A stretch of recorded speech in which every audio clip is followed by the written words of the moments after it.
Hi friends, இன்றைக்கி நம்ம வீடியோவில் மிளகாய் வடை எப்படி செய்கிறதுன்னு பார்க்கலாம் வாங்க.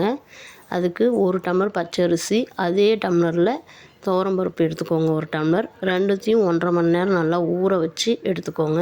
அதுக்கு தேவையான பொருள் பார்த்தோம்னா சின்ன வெங்காயம், காஞ்ச மிளகாய், மிளகு 1 ஸ்பூன், சீரகம் 1 ஸ்பூன், சோம்பு 1 ஸ்பூன், ஒரு 10 பல் பூண்டு, கொத்தமல்லி, கருவேப்பிலை, பெரிய வெங்காயம் நல்லா நறுக்கி எடுத்து வச்சுக்கோங்க. அதே மாதிரி இஞ்சி கொஞ்சோண்டு எடுத்துக்கோங்க.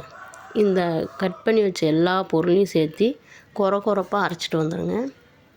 கொரப்பாக அரைச்சதுக்கப்புறம் நம்ம ஊற வச்சுருக்கோம்ல பச்சரிசியும் துவரம்பருப்பும் ரெண்டும் ஆட் பண்ணிக்கோங்க. அது போடும்போது நமக்கு தேவையான அளவு உப்பு சேர்த்திக்கோங்க.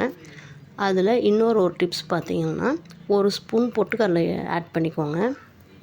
எதுக்காக பொட்டுக்கடலை ஆட் பண்ணுறோன்னா, மாவு நம்ம எண்ணெயில் ஊற்றும் போது அது பிரிஞ்சு வராமல் இருக்கிறதுக்காக பொட்டுக்கடலை ஆட் பண்ணுறோம்.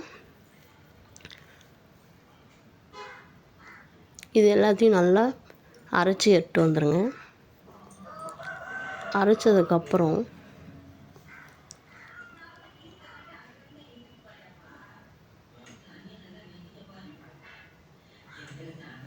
அரைச்சதுக்கப்புறம் மாவில் நம்ம கட் பண்ணி வச்சோம்ல பெரிய வெங்காயம், அதை ஆட் பண்ணிக்கோங்க.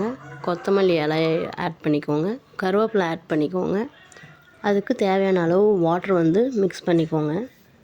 இந்த மாவு நம்ம எந்த பதத்துக்கு அரைக்கணும்னு பார்த்தீங்கன்னா, பணியாரம் ஊற்றுவோம்ல அந்த பதத்துக்கு நம்ம மாவை கரைச்சா மிளகாய் வடை சூப்பராக வரும்.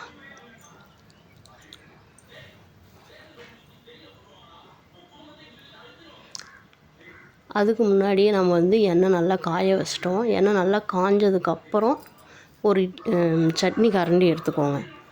அதில் ஊற்றினோம்னா நமக்கு கரெக்டாக இருக்கும் மிளகா வடை சைஸு.